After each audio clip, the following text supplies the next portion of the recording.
Okay, so first up today is this black EP3, and it's got some modifications. It's got a Teguar 3-inch exhaust mated to a 4-to-1 manifold decap. It's got a skunk 2 inlet manifold, as you can see. It's got a Teguar dustbin lid carbon airbox, which fits as you expect. Yeah, so we'll see what she puts out. She's on a K-Pro. It's probably got a base file on it, so we're going to do a standard power run, see where we're at. We've got the AFR sensor in her, and then we're going to start. Then we're going to start tuning. Here we go.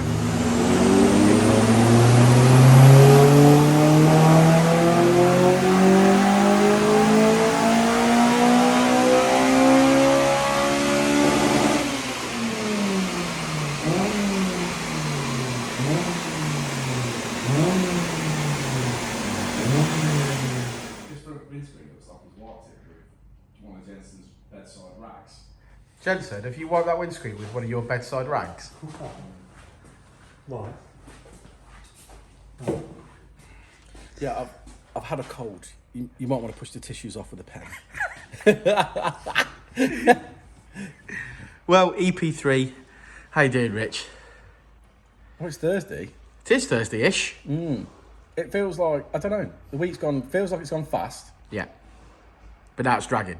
But it seems like it's been sort of overly stressful, which it didn't need to be. So I'm not really sure how that's come about. Whereas the last 2 weeks have been ridiculously busy and less stressful. Less stressful. But, agreed. Hey, Jeno. Yeah? I've got no cup of tea in my hand. You want another one? Please. 2. Yeah, 2 in a day. Yeah. Right. Should we get on with it? Let's get on with it.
Well, let's get ready. Who's that? There's a Jeno and Keith. Yeah. And Barnsey. Look, Barnsey's not even supposed to be here. Yeah. Right, EP3. Put the windows up. Put the window if you want. I'm feeling a bit tired, Rich. Yeah. A bit loud and a bit... Phone's not stopped ringing, mate. Yeah, okay. I have heard your phone ringing, yeah, to be fair. Yeah, it's not stopped ringing, which can only be a good thing, but I don't want to turn into Matty at Tactical Racing. No. And never answer the phone. And to go mental. So if you have rang the Dynodaze office today, I shall come back to you. Yeah, main problem is when all said and done, if you're in the dyno cell and we're making noise, you ain't answering the phone. I tend to send a message. So as soon as I see the phone ringing, I tend to cancel it and instantly send a text message saying, "Hey, I'm in the dyno cell. I can't answer the phone. It's too loud. I will come back to you. Or you can drop me a text message." I mean, the best way to deal with that, innit, is to drop you a message, because at the end of the day, you can go back through the messages when you're done, and we can obviously get back to people. We are doing our utmost to keep in contact with people, and obviously be replying to a lot of emails that obviously we're getting, and a lot of. The main issue we've got is we've got a lot of platforms, and it's not to moan. Like I say, it isn't to moan, but no, I've definitely touched on this before. Yeah, we've got a lot of platforms going on. So obviously, me and Dan have both got Instagram accounts, which we get inquiries on. Jensen's got a TikTok account, which he gets inquiries on. We've got Facebook, YouTube. We've got 4 YouTube. We've got 4 Facebook pages now. So obviously we've got 4 Facebook pages, which we're obviously getting inquiries on. Email, text, obviously, phone. Yeah, phone. There's a lot of avenues that people are contacting us on, and we are doing our best between 2 of us, bearing in mind that obviously we are here, we are working all day, and obviously trying to deal with everything at the same time. We generally do very well with it, I think. We generally do very well with it. I think at some point I'd like to sort of streamline it somewhat to get all the inquiries into one place. I don't know whether you can do that. If you spoke to Dynodaze on the phone, you've probably seen us suggest that if you can send your full spec list through to the Dynodaze Facebook page, that tends to give us an opportunity when we've having a cup of tea to read through someone's spec and formulate a plan. Yeah, definitely. I mean, we're doing, I know Dan does the same as well. I tend to deal with the Facebook pages, and tends to be at night, because obviously in the day I've got 8 hours, 10 hours worth of work to get on with. So we're not getting on that. So we're getting on them at night and dealing with that when we sat down at night in our pants. Dan's generally dealing with the emails. I'm and the usually, phone calls just to clarify, I'm in my pants and you're in your own pants. Oh, in 2 separate houses as well. Just to yeah, we're not. Yeah, we're not together. It's just in our pants. I just thought we are partners. Partners and also a lover. Here's a pancake. Let me smoke. Yeah. So yes. So we're extremely busy, but we're going to come back to everyone. It's cool. It's cool. Yeah, we're keeping up with it, so that's good. Right. Okay. So to this EP3, we've done no work to this EP3 today, which sees there's been a bit of a change from how it's been recently. Just turned up for a map. Yeah, just turned up for a map. Got K-Pro ECU, so we've obviously tuned in, done. It already had a file on the car. Already had a previous map. The map was locked, so I'm assuming he's bought the K-Pro, obviously unlocked with the immobiliser turned off it. We couldn't obviously access the map, which we wouldn't necessarily want to do anyway. We'd start from scratch, so we've overwritten the ECU and we started from scratch. I think we made a little bit of power.